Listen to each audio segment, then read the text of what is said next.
October is Domestic Violence Awareness Month, and the Oceanside Museum of Art is getting ready to unveil its latest multimedia art exhibit that examines some of the factors leading to intimate partner violence. So with me now to talk more about this and the exhibit is Katie Dolgov, the Oceanside Museum of Art Director of Exhibitions and Collections, and as well as Lisa Bryson, the artist, who is being featured here as well. Thank you both for being here. Appreciate it very much. Thank you so much. All right, let's talk about the main message of this exhibition, why it's important for people to get to see it right now and kind of what it means as a result. Absolutely. So now is a really important time to see it. My Intimate Partners, the name of the exhibition, curated by Smedar Sampson.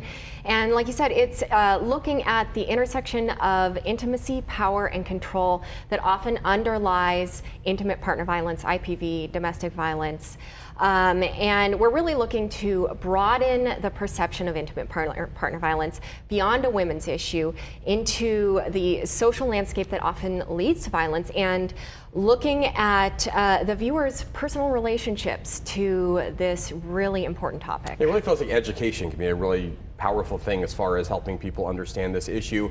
What about art? How does art factor in here, and is that unconventional to use art as a way to kind of educate people? It may be considered unconventional, but art is always a vehicle to address topics that we're ashamed of or afraid of, or maybe we just aren't willing to bring forward, and art kind of addresses it in a different way. It's very visual, and so it kind of opens up a dialogue that maybe we wouldn't allow to take place normally. So tell us a little bit about the pieces that you've done for this. Are there other artists who are featured as well? There are other artists. You can talk to how many artists there are. Yeah, there are 12 artists and artist teams. We're part of the World Design Capital 2024 San Diego Tijuana. So they're all from the San Diego Tijuana region, and they're using sculpture, painting, drawing, dance, poetry, performance. This is a broad exhibition. It seems like such a specific cause. Is this something that a lot of people who are artists have been directly affected by, or know somebody, I guess, who's been directly affected by it, and that kind of talks to the art? Well, I couldn't talk for all of the artists, but I can talk for myself, and it was definitely something that I experienced in my own life. And so the piece that you were asking me about, it's a triptych, it's a drawing, and it's very in your face, it's very confrontational, it's not quiet, and it's meant to be that way because I finally was kind of given the space to speak out on my own terms. And how did that help you? I mean, to express yourself through your work? It helped me because I was willing to say, hey, this happened to me, instead of hiding from it, because there is so much shame involved in it. You have to confront that shame. And so it finally was an avenue for me to say, hey, this happened, but I'm moving past it.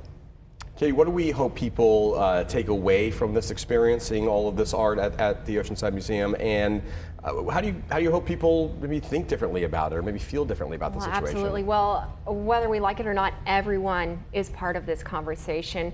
So this exhibition is an opening for people who may be in abusive relationships, people who may be perpetrating the abuse, and all of the bystanders, our friends, our family, and strangers.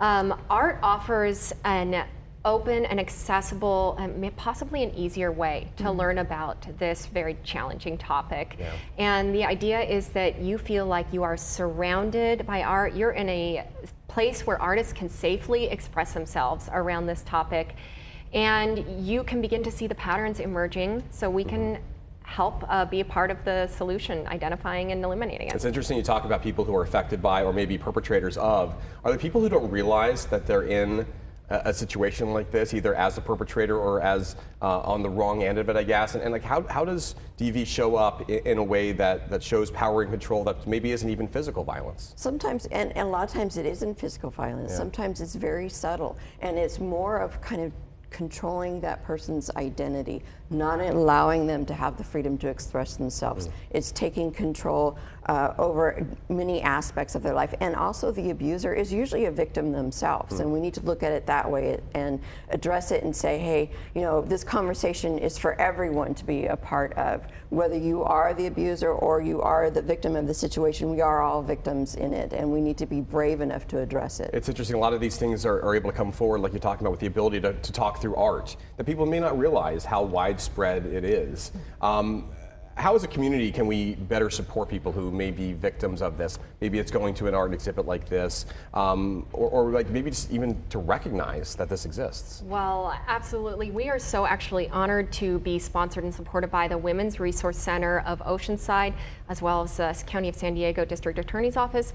And through their support, they are providing resources that visitors can access if they want to learn more, or if they realize that they need to seek help.